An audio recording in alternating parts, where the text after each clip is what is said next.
Iniciando agora as resoluções de exercícios do simulado final número 2 para a CPA 10.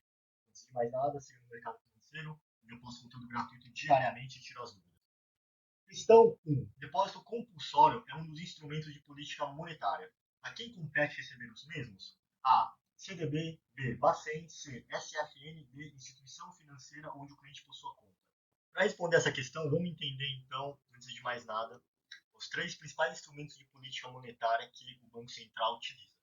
Ele utiliza o open market, que é a compra e venda de títulos públicos. Ele utiliza a taxa de redesconto, que é uma taxa de juro cobrada por empréstimos de bancos que estão com uma necessidade de liquidez maior. E o depósito compulsório. O que é esse depósito compulsório? A gente já disse aqui qual é a resposta. Quem vai receber o depósito compulsório é o Banco Central. E como que funciona o depósito compulsório? Todos os dias, uma pessoa física, por exemplo, ela faz um depósito no banco ou investe em algum produto bancário. Ela coloca dinheiro na instituição financeira. No final do dia, todos os bancos eles precisam depositar um percentual desse dinheiro no Banco Central. Isso aqui é o recolhimento do depósito compulsório, para evitar o risco de uma crise sistêmica no setor bancário. Imagina que um banco ele capta dinheiro todos os dias. E se ele pegar 100% desse dinheiro e fazer investimentos, e no outro dia ele fica sem liquidez, caso ele precise fazer frente a obrigações, ele não vai ter. Então, para evitar isso, existe o recolhimento do depósito compulsório. A alternativa B é a resposta.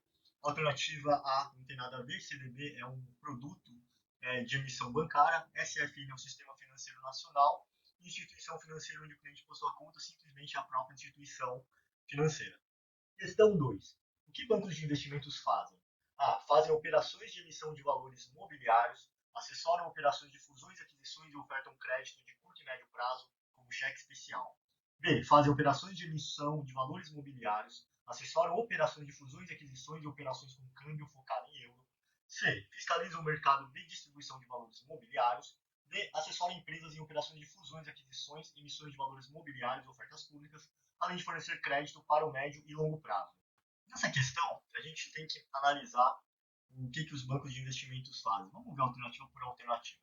Fazem operações de emissões de valores mobiliários, assessoram operações de fusões e aquisições e ofertam crédito de curto e médio prazo com cheque especial. Essa alternativa está errada porque, na verdade, é crédito de médio e longo prazo. Então, não pode ser a letra A. Operações de emissão de valores mobiliários, assessoram operações de fusões e aquisições e operações com câmbio focado em euro. Nada a ver essa última parte de câmbio focado em euro.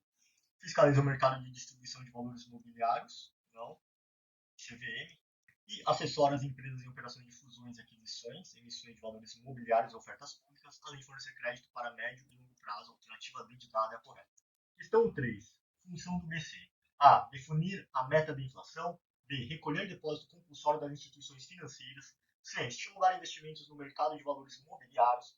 D. Fiscalizar instituições financeiras e não financeiras que atuam na gestão de recursos de terceiros. Vamos responder essa questão rapidinho também. Função do Banco Central. Definir a meta de inflação. Errado. CMN, né? Conselho Monetário Nacional. Recolher o depósito compulsório das instituições financeiras. Essa aqui é a alternativa correta. Além de recolher o depósito compulsório, também se estiver falando de política monetária, é responsável por fazer o open market, negociações no mercado aberto, comprando e vendendo títulos públicos, e cobrar a taxa de redesconto também. Vamos ver as outras rapidinho. Estimular investimentos no mercado de valores imobiliários também não. CVM. Fiscalizar instituições financeiras e não financeiras que atuam na gestão de recursos de terceiro. Aqui no caso também está errada, porque é a CVM. Questão 4. Sobre o crime de lavagem de dinheiro. 1. É inafiançável e permite liberdade por bom comportamento. 2. Aquele que dissimula o dinheiro proveniente de atividade ilícita pode ser punido desde que seja comprovado de que se utilizou efetivamente do dinheiro. 3. Ocultação e dissimulação de valores por si só já tem origem punitiva. É correto. A. 1 apenas. B. 1 e 2. C. 3. D. Todas. Vamos entender cada alternativa. 1. É inafiançável e permite liberdade por bom comportamento. Tá meio certo, né? Aqui está correto. E bom comportamento não tem nada a ver. Aquele que dissimula o dinheiro proveniente de atividade ilícita pode ser punido desde que seja comprovado de que se utilizou efetivamente do dinheiro, também não. Uma vez que você participou direto ou indiretamente, que você utilizou o dinheiro, isso já é motivo de ser punido. Então, a alternativa 2 também está errada.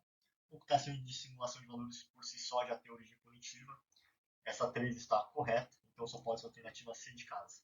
Questão 5. O princípio do conheça o seu cliente da lei de lavagem de dinheiro diz que a instituição financeira deve manter em seus registros as movimentações do cliente por no mínimo A. 5 anos a contar da data da abertura da conta ou do início das operações do cliente. B. 3 anos a contar da data da abertura da conta ou do início das operações do cliente. C. 10 anos a contar do primeiro dia do ano seguinte ao encerramento da conta ou do término da operação. D. 2 anos a contar do primeiro dia do ano seguinte ao encerramento da conta ou do término da operação. Nessa questão, a gente tem que saber simplesmente qual que é o prazo mínimo que a instituição deve manter os seus registros de movimentações do cliente. E, atualmente, houve uma mudança, é de 10 anos a contar do primeiro dia do ano seguinte ao encerramento da conta ou término da operação. C de casa é a correta. Questão 6. João é gerente de um banco e atende um cliente que quer investir uma parte em ativos de risco via ETFs e o restante em imóvel. Sabendo disso, João toma as seguintes providências. 1. Repassa a informação do cliente para a área da instituição financeira que negocia ETFs. 2. Repassa os dados do cliente para um colega do gerente que trabalha como corretor de imóveis. As atitudes foram respectivamente A. Correta e incorreta. B. Incorreta e incorreta. C. Correta e incorreta. D. Incorreta e correta. Essa questão 6 aqui, ela está falando que o que o João ele fez de incorreto ou correto. Vamos ver cada um dos tópicos. Ele repassou a informação do cliente para a área da instituição financeira que negocia ETFs, já que o cliente queria investir uma parte dos seus ativos em ETFs. Isso aqui está correto.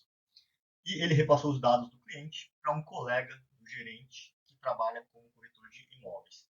Essa aqui está errado porque ele infringiu a confidencialidade ao abrir dados para um colega do gerente, apenas por ele trabalhar na área de imóveis. Então ele tirou um dado que era da instituição financeira e apresentou para um outro colega e que também poderia configurar conflito de interesse. Então, a alternativa 1 está correta e a 2 está errada. Só pode ser a alternativa A de amor, no caso. Questão 7. Carlos é gerente de banco e diz ao cliente que vai dar uma linha de crédito se ele comprar um título de capitalização. Essa prática configura A. Venda acondicionada. B. Venda casada. C. Venda justa. D. Venda normal. Essa questão aqui é muito tranquila, porque ele está falando a respeito da tal da venda condicionada a uma outra. E isso não pode ser feito. Então, qual que é o nome e o conceito quando você diz que você só vai dar um produto, oferecer um produto se ele comprar outro, condicionar uma venda? É a venda casada. Então, a alternativa B de bola é correta. Questão 8. Geralmente, para pessoas idosas, são recomendados ativos com quais níveis de risco e liquidez, respectivamente? A. Alta e alta. B. Baixa e baixa. C. Baixa e alta. D. Alta e baixa. Já essa questão está falando da correlação entre a idade de um investidor e, respectivamente, o nível de risco e liquidez que ele pode tomar. Quando a pessoa ela tem uma certa idade, na linha de maturidade dela, o que acontece normalmente? Vamos dizer que ela quer se aposentar com 65 anos e aqui ela tem 30 anos. Em termos de risco, ela pode tomar mais risco quando ela tem 30 anos ou quando ela tem 65 anos? É muito mais quando ela é mais jovem, porque dá tempo dela cair, aprender e se levantar de novo. O tempo não está tão contra você ainda. Muito mais ao contrário de uma pessoa de 65 anos, que já está querendo se aposentar, já está querendo diminuir o ritmo das coisas. Se ela erra aqui e perde tudo, como que ela vai recuperar? Então, na parte de risco, geralmente as pessoas idosas, elas precisam de um risco baixo. Logo, a gente elimina duas alternativas, que são a letra A e a D.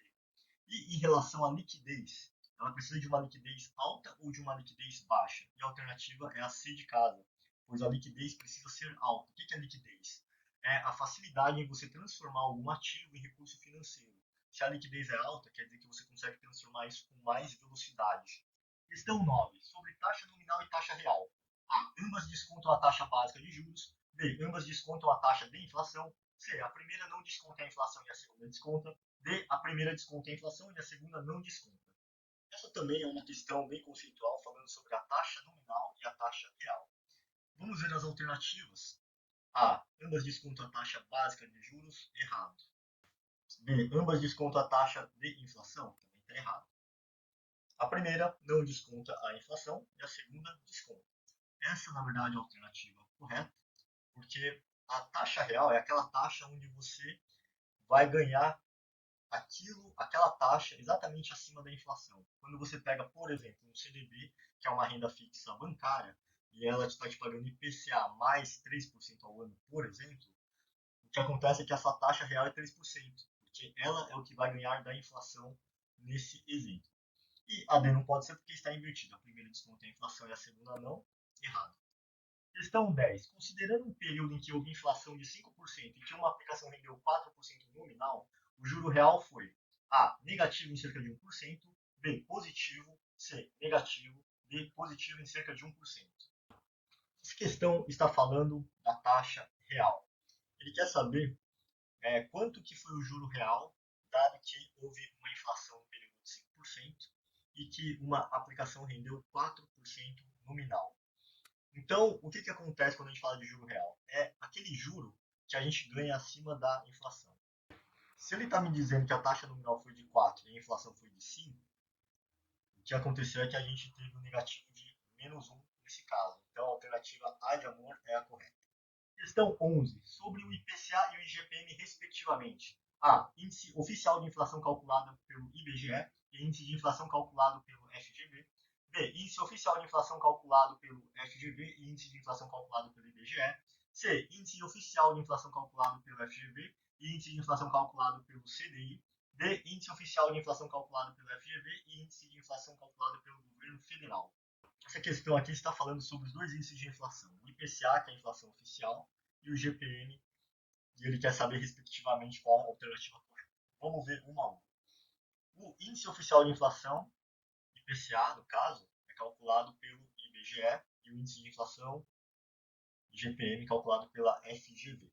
Essa alternativa já é a correta, porque é justamente isso. A primeira coisa é que o índice oficial que a gente tem, quem faz esse cálculo é o IBGE, e não o contrário. Então, a alternativa B não poderia ser. Nessa alternativa, também não, porque está falando que é a FGV que faz o IPCA e o outro calculado pelo CDI, que não faz sentido. E o último está falando que é calculado pelo governo federal, o IGPM. Questão 12. A Selic Over expressa a média ponderada das operações interfinanceiras por um mês, lastreadas em títulos públicos federais. B. Média ponderada das operações interfinanceiras por um dia, lastreadas em títulos públicos federais. C. Média ponderada das operações interfinanceiras por um dia, lastreadas em títulos privados. D. A meta da inflação definida pelo Copom. A Selic Over, essa questão está falando sobre a Selic Over e o que ela expressa. A primeira coisa é que ela expressa uma média ponderada. Logo, a alternativa D, que é meta de inflação, não faz sentido algum nesse caso. Ponderada pelas operações interfinanceiras por um dia. Então, esse de um mês também já pode isolar. E agora a questão é se ela lastreada em títulos privados ou públicos. Como a gente está falando de Selic Over e não de CDI Over, a gente está falando de títulos públicos, a alternativa B de bola é a resposta correta. Questão 13. O cálculo do PIB considera A. A conta considera a diferença e não soma de bens e serviços. B. Todos os bens e serviços. C. Soma dos bens e serviços finais. D. Exportações líquidas menos importações líquidas. Vamos para essa questão e ver, então, o que o cálculo do PIB considera. Vamos lembrar primeiro qual que é a fórmula do PIB. A fórmula do PIB, na verdade, é o consumo das famílias, mais os investimentos privados, mais os gastos do governo, mais exportação líquida, que chama de NX. Ou seja, exportação menos a importação. E ela tem que considerar o quê? Todos os bens e serviços finais. Porque senão, você pode ter duplicidade na conta. O que eu quero dizer é assim, você comprou uma cadeira por R$ 100. Essa conta já está somando todos os bens e serviços que estão aqui dentro, que são o quê? Eventualmente, você pagou R$ 50 na madeira e também você pagou R$ 50 na mão de obra, que são a pessoa que montou ela, ou a fábrica, enfim. Se você contabilizar isso aqui tudo e somar e dar 200, você está duplicando, porque a cadeira já está com valor agregado. Então, você não considera isso aqui, você considera só o valor final. E nesse caso, só pode ser a alternativa C, que é a soma dos bens e serviços finais. Questão 14. João investe em 4 LTNs, títulos públicos pré-fixados, com 4 vencimentos diferentes. Numa alteração de taxa de juros, qual será o mais afetado levando em conta os prazos? LTN 1, 370 dias úteis. LTN 2, 720 dias úteis. LTN 3, 1080 dias úteis. LTN 4, 3.300 dias úteis. A. LTN 1. B. LTN 2. C. LTN 3. D. LTN 4. Essa questão está falando das LTNs. LTN é um título pré-fixado do governo. O que acontece com esses títulos? Esses títulos eles sofrem uma coisa chamada marcação a mercado, a MAN. E a marcação a mercado simplesmente significa que o preço, por mais que seja uma renda fixa, ele vai oscilar todos os dias, porque vai ser de acordo com o que aquele título vale. Então, se você vai sair num dia, ele pode estar valendo mais, no outro ele pode estar valendo menos, porque aquelas são as condições de oferta e demanda daquele título. Uma vez que a gente tem uma alteração na taxa de juros, o que acontece com esses títulos é uma relação inversa. O que isso quer dizer? Se a taxa de juros ela subir e se a taxa de juros ela cair, o que vai acontecer com o título? Quando a taxa de juros cair muito e você tem esse título, a sua PU antes do vencimento ela valoriza, que é o seu preço, preço unitário. E se ela subir e você tem o título, ela desvaloriza. Ou seja, quando a taxa de juros sobe, você tem o título, você está perdendo mais. E quando a taxa de juros cai, você está perdendo mais. Só que aqui ele está falando de outro conceito, que é o conceito de tempo também. E quanto maior o tempo que você está nesse investimento, maior você vai sofrer uma alteração na taxa de juros. O que eu quero dizer é que se você tem um vencimento para 2025 e aqui você tem um vencimento para 2045, esse de 2045 ele tende a sofrer muito mais as oscilações da taxa de juros do que este de 2025. Porque a gente fala que a duration, né? A duration é maior, então ela sofre um maior impacto dessas variações de taxa de juros. Então, haja visto que a gente tem apenas LTNs que são pré-fixados sem pagamento de cupom, que quanto maior o prazo, maior vai ser a influência da taxa de juros em cima dele. E como o maior prazo é o LTN4, a alternativa correta aqui vai ser realmente a letra D de dados. Questão 15. Se há muitos interessados em comprar um ativo, sua tende a ser maior. A. Variação de preços. B. Chance de quebrar. C. Inadimplência. D. Liquidez. Então, se há muitos interessados em um ativo, a B é a correta. A sua liquidez tende a ser maior. Quanto mais pessoas você tem ali querendo comprar e vender, maior vai ser a liquidez. Questão 16. A rentabilidade relativa é conseguida quando comparamos ao A. Benchmark. B. Retorno da inflação. C. Retorno líquido. D. Retorno bruto. Essa questão está falando da rentabilidade relativa. E quando a gente está falando de rentabilidade relativa, a gente está querendo comparar a alguma coisa. E essa coisa é o chamado índice de referência ou benchmark, alternativa A de amor. Retorno da inflação não, retorno líquido e bruto também não tem nada a ver. Questão 17. As ações possuem os riscos abaixo, exceto A. Crédito, B. Mercado, C. Liquidez, D. Sistemático. Essa questão a gente tem que tomar cuidado porque ela está falando exceto. Quer dizer que as ações abaixo possuem todos os riscos, exceto uma. A ação possui risco de crédito? Essa aqui é a alternativa correta, que é a não. Ela não possui o risco de crédito. Quando você investe numa ação, você vira um sócio dela, ou seja, você vira um acionista e você agora começa a fazer parte dos lucros da empresa. Significa que você não tem o risco da empresa quebrar. Obviamente você vai ficar sem dinheiro, mas não como credor, e sim como um sócio. As ações possuem risco de mercado? Possuem, por isso que elas estão erradas. Possuem risco de liquidez? Também. E possuem o risco sistemático também, porque, embora ela possa ter dentro dela o risco não sistemático da empresa, ela vai ter o risco sistêmico porque ela está exposta a coisas como pandemias, guerras e etc. Questão 18. Quais os riscos de um CDB? A. Mercado, crédito e liquidez. B. Mercado e liquidez. C. Mercado e crédito. D. Mercado, crédito e FGC. Quais os riscos de um CDB? Vamos começar essa aqui de baixo para cima. Mercado, ok. Crédito, ok. E FGC, não. Não é o conceito. Isso aqui é o que protege. Mercado e crédito, apenas. Isso aqui poderia estar correta, mas vamos ver se tem alguma mais correta. Mercado e liquidez, também. As duas estão corretas. Mas a alternativa A, neste caso, é a mais correta porque engloba todos. Questão 19. Sobre a relação entre a volatilidade e o prazo médio dos títulos. A. Apresenta menor volatilidade o título que apresentar maior prazo médio dos títulos. B. Apresenta maior volatilidade o título que apresentar menor prazo médio dos títulos. C. Apresenta maior volatilidade o título que apresentar maior prazo médio dos títulos. D. Apresenta menor volatilidade o título que apresentar maior prazo de um de seus títulos. Essa questão 19 está falando sobre essa relação entre a volatilidade, que é o risco de mercado ou variação, e o prazo médio dos títulos. E o que a gente sabe é que, assim, quando você pega, por exemplo, um título público, vamos dar o exemplo da LTN, que é um título público pré-fixado. Quanto maior o prazo médio dos títulos, a duration, mais ele vai sofrer o impacto da taxa de juros, tanto para o alto quanto para baixo.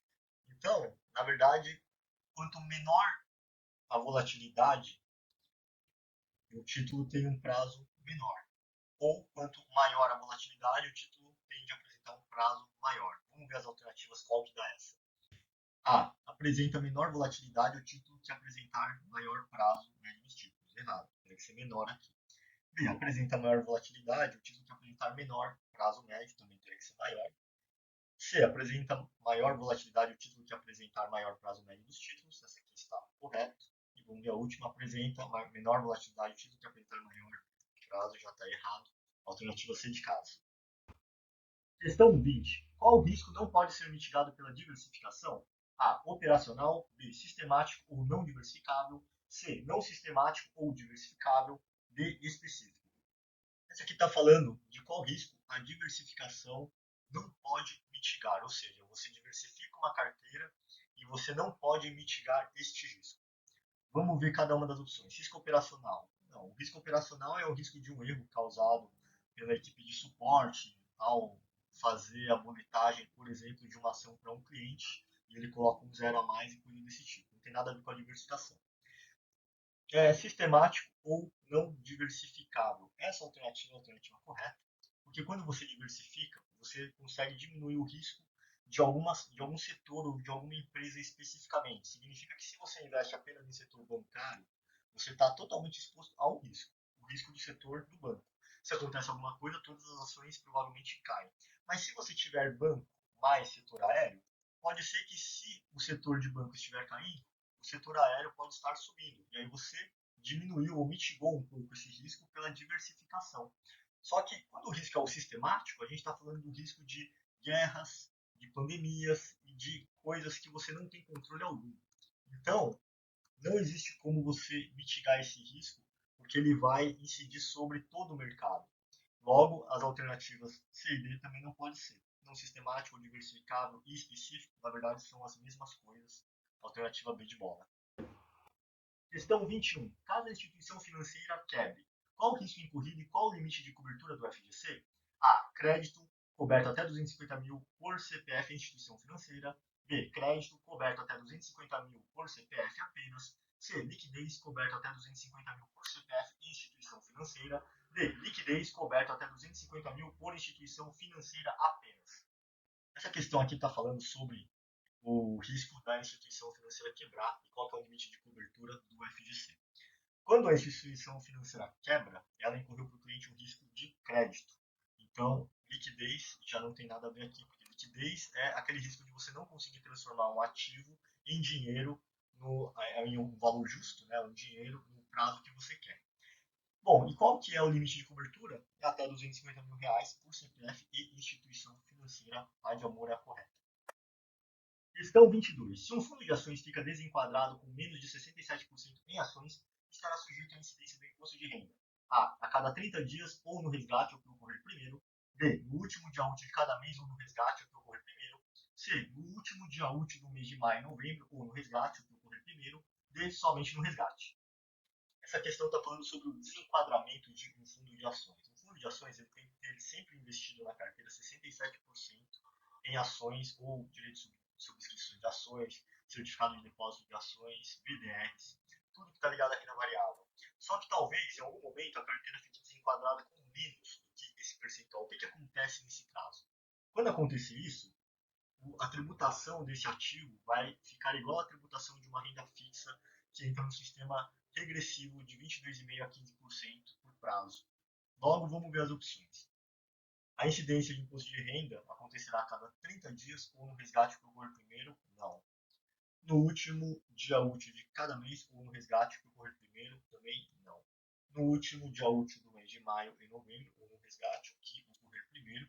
Essa é a alternativa correta, porque ela está falando do come cotas. Fundos de ações não tem come cotas, mas se estiver desenquadrado, ele vira como se fosse uma tributação de renda fixa e passa a ter até que o fundo se enquadre novamente. Questão 23. Sobre a MAN, marcação a mercado em um fundo de investimento. A. Deve ser feita diariamente pelo preço de mercado dos ativos, é opcional. B. Deve ser feita diariamente pelo preço de mercado dos ativos, é obrigatória. C. Deve ser feita diariamente pelo preço de compra dos ativos, é obrigatória. D. Deve ser feita diariamente pelo preço de resgate dos ativos, e é obrigatória.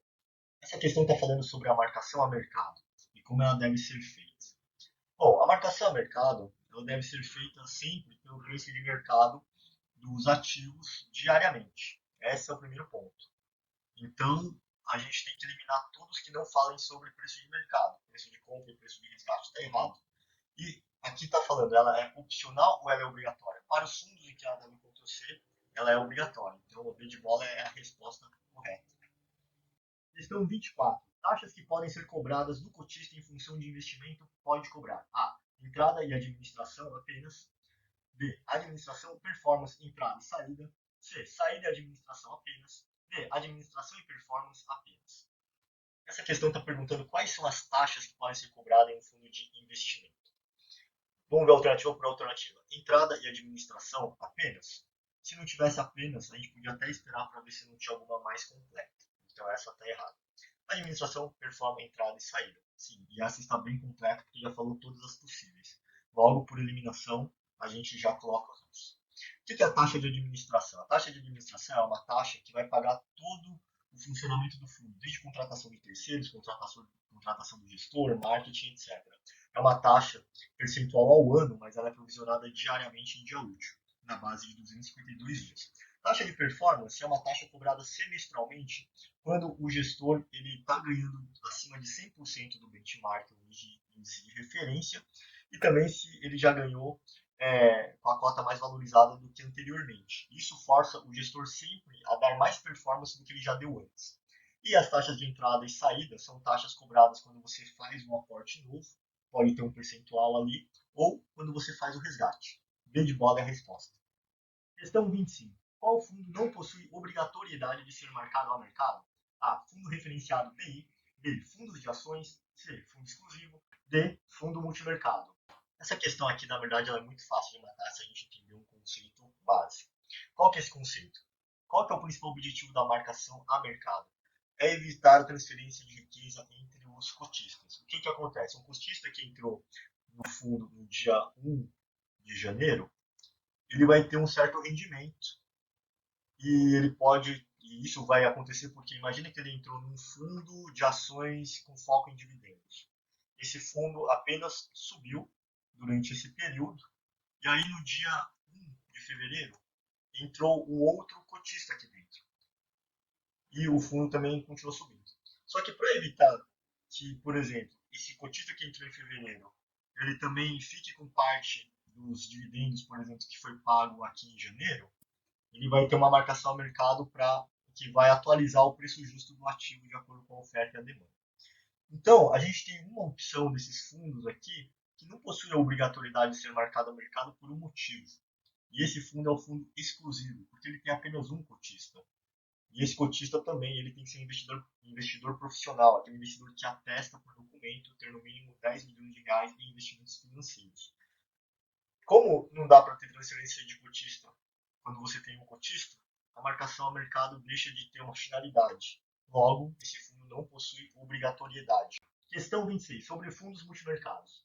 A. Investe no mínimo 67% em ações. B. Investe no mínimo 50% em crédito privado. C. Investe em vários fatores de risco, porém no mínimo 50% em dívida externa. D. Investe em vários fatores de risco sem compromisso de alocação mínima em nenhum desses mercados. Falando agora sobre os fundos multimercados, vamos ver qual está correta, analisando uma a uma. Investe no mínimo 67% em ações, se está falando de um fundo de ações. Investe no mínimo 50% em crédito privado, é um fundo de renda fixa de crédito privado. Investe em vários fatores de riscos, porém no mínimo 50% em dívida externa, não, porque um fundo multimercado não tem um compromisso com limitação em classes de ativos, então só pode ser habilitado, investe em vários fatores de risco sem compromisso de alocação mínima em nenhum destes mercados. Questão 27. Competência da Assembleia Geral de Cotistas. A. Custodiar ativos. B. Selecionar os ativos da carteira do fundo. C. Reduzir a taxa de administração. D. Aumentar a taxa de administração. Aqui ele está falando da competência de uma Assembleia Geral de Cotistas. Custodiar ativos. Não. Quem faz isso é o custodiante. Selecionar os ativos da carteira. Quem faz isso é o gestor. Reduzir a taxa de administração. Isso aqui é uma competência, porém ela está errada no reduzir. Reduzir a taxa de administração é uma vantagem. Então, se é uma vantagem, não tem por que ser debatido assim, Assembleia. Ele pode fazer porque vai melhorar. Então, está errada. E o que pode ser debatido aqui em Assembleia é aumentar a taxa de administração, que aí tem que ser avisado, sim, aos cotistas. Questão 28. Responsável pelo recolhimento do imposto de renda e IOF em fundos de investimentos. A. Cotista via DARF. B. Administrador. C. Gestor. D. Custodiante. Essa questão está perguntando quem faz o recolhimento de imposto de renda e IOF em fundos de investimentos. Isso aqui é uma questão conceitual, então a gente tem que saber. Quem faz isso é o administrador. Muita gente pode achar que é o gestor, mas o gestor tem como principal finalidade fazer a seleção de ativos, ou seja, comprar e vender de acordo com a política de investimento. Quem faz o recolhimento dos impostos é o administrador, letra de bola. Questão 29. O que é investidor qualificado? A. Pessoa jurídica com pelo menos R$ 1 milhão em investimentos e que ateste por escrito esta condição. B. Pessoa física com pelo menos R$ 1 milhão em investimentos e que ateste por escrito esta condição. C. Pessoa física ou pessoa jurídica com pelo menos R$ 500 mil em investimentos e que ateste por escrito esta condição. D. Pessoa física ou pessoa jurídica com pelo menos R$ 1 milhão em investimentos e que ateste por escrito esta condição. Então, o investidor qualificado é aquele investidor que atesta ter pelo menos R$ 1 milhão em investimentos financeiros. Vamos ver qual que é a opção aqui.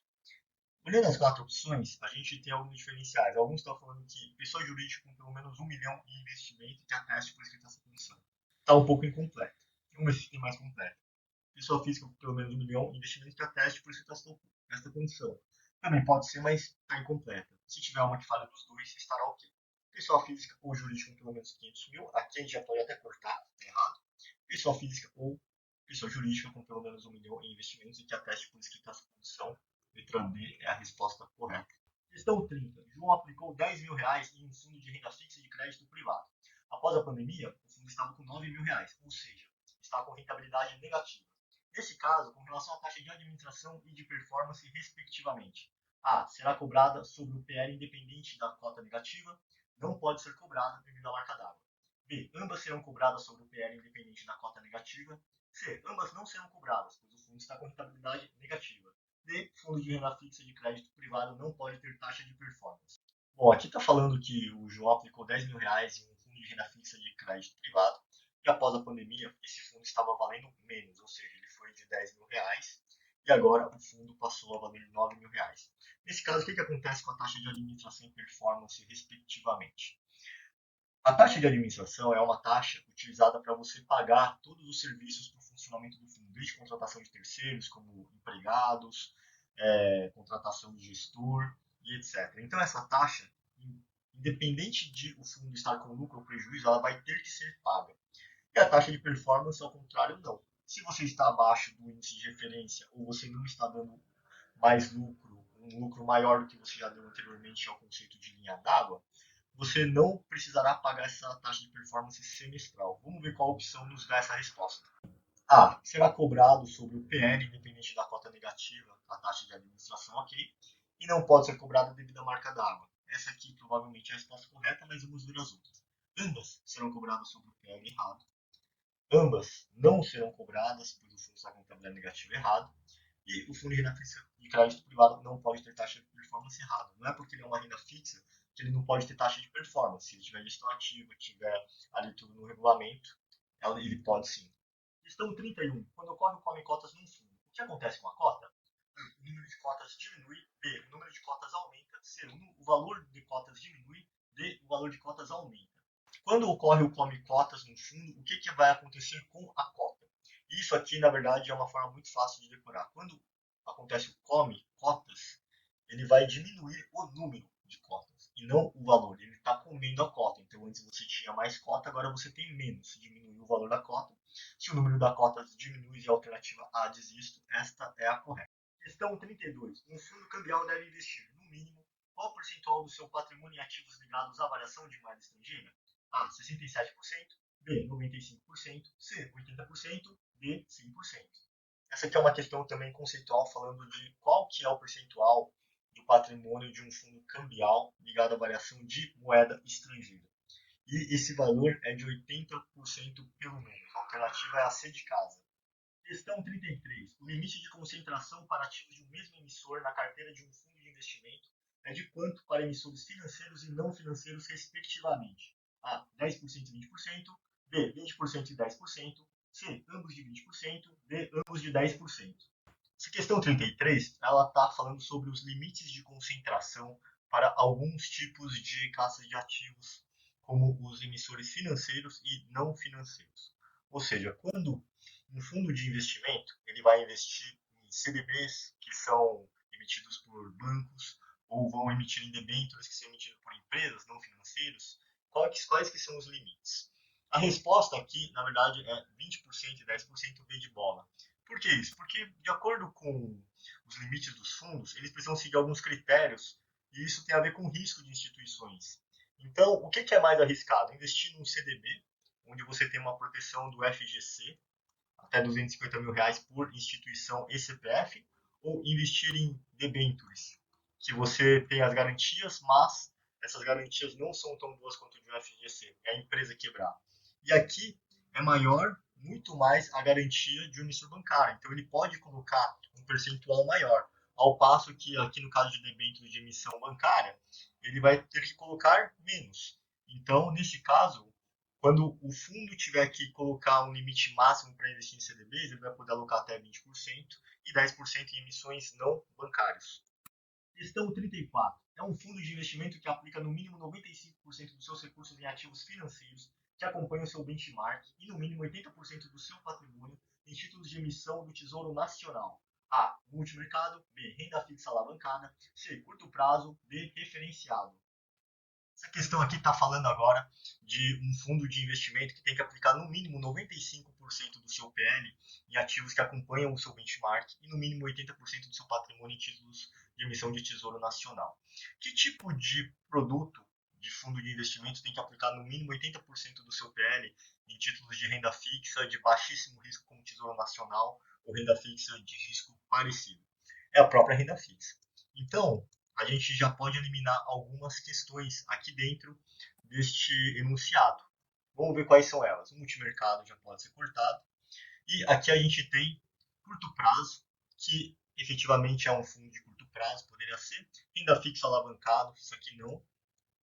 Então só pode ser um curto prazo referenciado. Ambos têm 80% no mínimo de renda fixa. Agora, qual que é a questão? Ele está falando que 95% do recurso em ativo financeiro que acompanha o benchmark. Então, o nome desse fundo tem que ter referenciado. Referenciado ao quê? Ao benchmark. Normalmente a gente conhece o referenciado DI. Por quê? Porque 95 tem que estar em ativos que vão acompanhar a taxa CDI. E a alternativa, no caso, é a letra D de dado. Por este motivo, questão 35. A respeito das regras e procedimentos do normativo ANBIMA em relação à identificação de fundo IS, instituições participantes podem: A. Identificar seus fundos como IS se tiverem objetivos 100% sustentáveis. B. Identificar seus fundos como IS se tiverem objetivos 90% sustentáveis no mínimo. C. Identificar seus fundos como IS se tiverem objetivos 95% sustentáveis no mínimo. D. Utilizar o sufixo IS nos fundos que investirem em ações que se declaram sustentáveis. Essa questão de dos fundos que podem usar a sigla de investimento sustentável ou IS.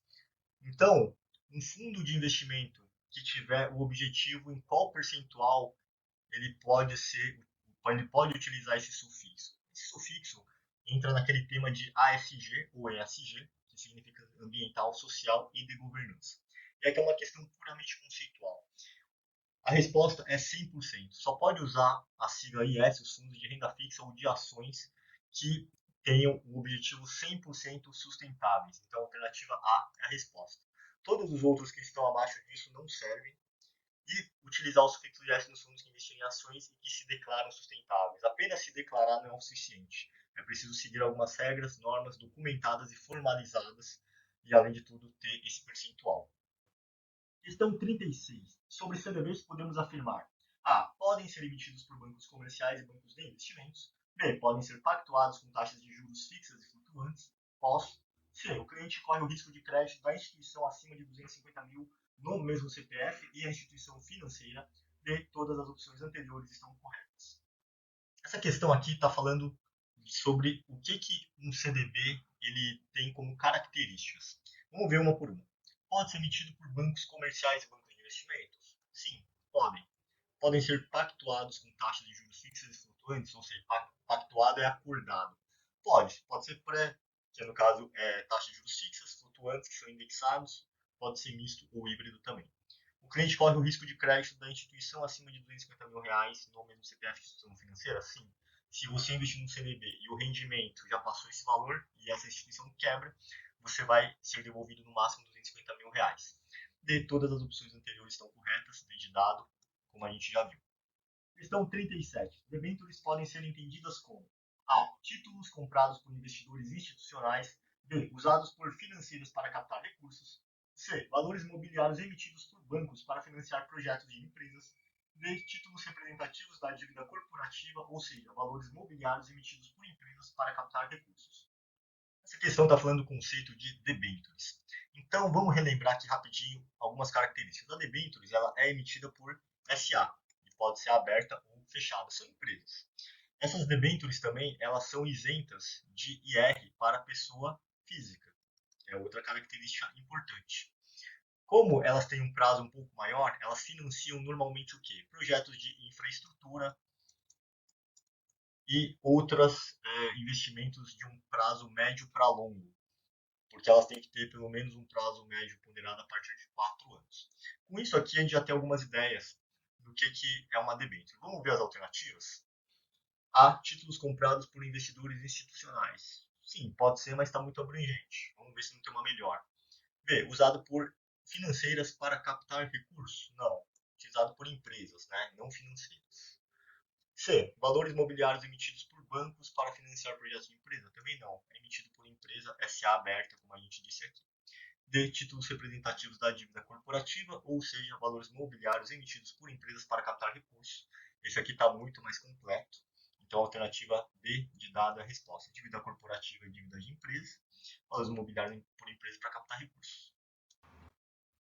Questão 38. Em qual dos ativos abaixo o acionista consegue receber JCPs, juros sobre capital próprio? A. CDBs. B. Bonds. C. Ações. D. Tesouro direto. Essa questão está falando sobre o juros sobre capital próprio e quem consegue receber. Então, vamos ver qual que é a resposta correta aqui. CDB, na verdade, é um título de emissão bancária que nada tem a ver. Bonds são aqueles títulos emitidos por empresas americanas e também de governos lá fora, então também fica fora. Ações é a alternativa correta, ser de casa, e a gente vai explanar um pouquinho. Tesouro Direto é uma plataforma de negociação para a pessoa física investir diretamente em título público, nada a ver. O juros sobre capital próprio, ele é uma distribuição de proventos ao acionista, quem tem ação de uma empresa, quem é sócio. Você normalmente conhece os dividendos e a gente tem o JCP. Quais são as diferenças entre eles? O dividendo ele é isento para a pessoa física, por exemplo, e é uma vantagem legal para quem é acionista. E outra coisa é que a empresa ela tira do lucro líquido e essa empresa tem que utilizar pelo menos o pagamento de 25% do lucro líquido para os acionistas. O JCP é um provento, porém é um provento que para a pessoa física ela recolhe 15% na fonte, ou seja, quando paga já tem 15% de IR que o investidor pagou. E fora isso, ela é contábil. Então a empresa consegue deduzir ela como se fosse uma despesa. Isso dá para a PJ um benefício fiscal. Enfim, a alternativa C de casa é a correta. Questão 39. Carlos faz operações com ações, mas queria se utilizar da elisão fiscal para evitar IR. Qual a quantidade máxima de vendas de ações que poderá fazer dentro de um mês em operações não day trade para que seja bem sucedido? A. R$ 20.000. B. R$ 30.000. C. R$ 10.000. D. Não existe isenção no mercado de ações em operações não day trade. Essa questão aqui está falando que, então, esse Carlos, ele quer operar ações, mas ele quer evitar o imposto de renda. E existe uma regra em operações não day trade também chamadas de swing trade, porque você inicia a operação num dia e você pode finalizar a partir do próximo dia. Se você finalizar dentro do mesmo dia, ela vai configurar day trade e aí vai ter o imposto de renda, não vai ter como você evitar ele. Então, uma das regras é o quê? É que você tenha lucro. E para isso também você tem que vender no máximo R$ 20.000 no mês. E assim você consegue, por exemplo, ficar isento de imposto de renda em ações. Então, para operações não day trade ou chamada swing trade, para que ele consiga ter esse benefício fiscal e isenção, ele tem que vender no máximo o equivalente a R$20 mil no mês em ações. Então a resposta A de amor é a correta. Questão 40. Sobre o mercado secundário. A. Onde o recurso é transacionado entre investidores na bolsa. B. Onde os títulos são vendidos somente em balcão organizado. C. Onde os títulos são emitidos pela primeira vez. D. Ocorre a liquidação em D+3. Essa questão está falando sobre o mercado secundário. Vamos ver as opções e entender cada uma delas. Então, no mercado secundário é onde o recurso é transacionado entre investidores na bolsa de valores, está correto. Se não tiver uma mais completa, provavelmente é essa, mas vamos passar aqui. É onde os títulos são vendidos somente no balcão organizado? Não, em bolsa também. Onde os títulos são emitidos pela primeira vez? Não, aqui a gente está falando do mercado primário ou IPO, Initial Public Offering, ou quando a empresa começa a ser listada. E ocorre a liquidação em D+3? Não, isso aqui era antes, hoje a liquidação é em D+2. Então, realmente, é a alternativa A de amor. Porque no mercado secundário é onde o mercado tem liquidez. E esse é um dos objetivos também. Então, você consegue comprar e virar acionista de uma empresa, porém, às vezes você quer vender a sua cota para um outro acionista. Então, é onde ocorrem as negociações entre investidores. Questão 41. Qual título do Tesouro protege o poder de compra e não tem risco de reinvestimento? A. NTNB principal. B. LFT. C. LTN. D. NTNB. Essa questão está falando sobre um título do Tesouro que protege o poder de compra e que não tenha risco de investimentos. Então vamos ver antes esses dois conceitos. O que é poder de compra? O que é proteger o poder de compra? Ele está falando de inflação. Porque se você não ganhar mais do que a inflação no ano, em teoria, você perdeu o seu poder de consumo. E risco de reinvestimento, ele está falando de cupom, provavelmente. Então, quem não tem risco de investimento? Algum título que não tenha pagamento de cupom seria essa opção. Vamos ver quais são. Então, a gente sabe que os títulos públicos que protegem da inflação são aqueles que têm a inflação junto, ou seja, tem que ser um título que pague pelo menos o IPCA mais uma taxa, vamos chutar 3% ao ano. Isso significa que a gente está protegido, porque independente de onde a inflação esteja, a gente vai ganhar 3% acima dela ao ano. E os dois títulos que podem ser aqui se chamam NTNB. LFT é um título pós-fixado a Selic, vai acompanhar a taxa de juros, e LTN é um título pré-fixado que só tem uma taxa percentual. Agora, qual que é a questão? Se ambos protegem o poder de compra, qual deles não tem risco de reinvestimento? E risco de reinvestimento, como eu falei, é aquele título que não vai ter pagamento de cupom semestral. Então, só pode ser a alternativa A de amor, porque a NTNB tem pagamento de juros semestral e a NTNB principal, como o nome diz, só paga o principal no final. Questão 42. São títulos que não possuem garantia do FGC. A. CDB, LCI e LCA. B. CDB, LCI e LC. C. LCI e LCA. D. Ações, títulos públicos e letras financeiras. Aqui ele está perguntando quais títulos não possuem a garantia do FGC. O FGC é o Fundo Garantidor de Crédito, aquela entidade em que ele garante que você vai ter um retorno de volta de até R$250 mil por CPF e instituição financeira. Então, vamos ver cada alternativa. CDB, LCI e LCA, todos de emissão bancária, portanto, todos têm FGC. CDB, LCI e LC, mesma coisa. LC é uma letra de câmbio, LCI é letra de crédito imobiliário, todas têm FGC, emitidas por bancos. LCI e LCA, como a gente já viu, não. Então só pode ser a letra D, vamos entender. Ações e títulos públicos e letras financeiras não têm proteção do FGC. Ações, você vira acionista, são aqueles títulos negociados em bolsa. Títulos públicos são os títulos públicos federais do governo. E as letras financeiras emitidas por financeiras, porém, não tem a proteção do Fundo Garantidor de Crédito. Questão 43. Se o investidor investiu em uma LC por 400 dias, qual foi a alíquota de IR? A. 15%, B. 17,5%, C. 20%, D. 22,5%. Aqui ele está falando de alíquota de imposto de renda de uma letra de câmbio que o investidor resgatou em 400 dias. Então, vamos desenhar antes de mais nada aquela tabelinha regressiva de imposto de renda para renda fixa. Aqui eu desenho a tabelinha de imposto regressivo. Significa que, se ele resgatou até 180 dias, o imposto de renda sobre o lucro é de 22,5%.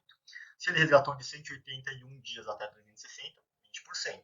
Se ele resgatou de 361 dias a 720 dias, 17,5%, e mais de 720 dias, 15%. Então, nesse caso, os 400 dias estão aqui dentro. Logo, a alíquota de imposto de renda dele é de 17,5%, só pode ser a alternativa B de bola, no caso. Questão 44. Principal característica das ações ordinárias ON. A. Direito ao voto. B. Direito a tag along acima de 100%. C. Preferência nos dividendos. D. Só podem ser comercializadas no mercado primário. Essa questão está perguntando a principal característica das ações ordinárias. Vamos ver cada uma. A. Direito a voto. Como o próprio nome diz, votum. E é verdade. Essa alternativa é a correta, mas vamos ver as outras. Direito a tag along acima de 100%. Na verdade, o direito de tag along para a ON, ele vai a partir de 80%. Então, ele vai proteger por quê? Porque as ações ordinárias, elas te dão esse direito quando vem uma empresa, por exemplo, e ela quer comprar os ativos, comprar a empresa dentro de bolsa. Só que o investidor, ele não pode ficar desprotegido nesse caso. Imagina que a empresa foi lá e falou assim, olha, eu vou pagar R$ 100 por ações da sua empresa e eu quero ela para mim, né? Fazer uma UPA, fazer o fechamento de capital, em vez de entrar, sair de bolsa. Ela tem que oferecer no mínimo R$ 80 por ação. Ela não pode simplesmente deixar os investidores à mercê e falar, bom, eu não vou pagar nada para os acionistas minoritários, coisas do tipo. Então, essa aqui também não. Preferência nos dividendos é ação PN. Então, as preferenciais, o que vai acontecer também? Ela tem a preferência no dividendo, só que ela tem uma outra questão importante aqui. Ela pode ganhar direito ao voto se ficar 3 anos ou 3 exercícios consecutivos sem pagar os dividendos. Só podem ser comercializados no mercado primário, também está errado, porque é no mercado secundário onde elas podem também ser negociadas. Questão 45. Paola vendeu suas ações de Petrobras totalizando R$ 21.000 no mês, em operação não day trade. Qual a tributação para ela? A. Isenta. B. 20%. C. 15%. D. Tabela regressiva. Essa questão está falando que a Paola vendeu as suas ações da Petrobras totalizando R$ 21.000 no mês em vendas, em operação não day trade, ou seja, um swing trade, aquela operação que ela comprou no dia e ela vai vender a partir do próximo. E qual que é a tributação para ela?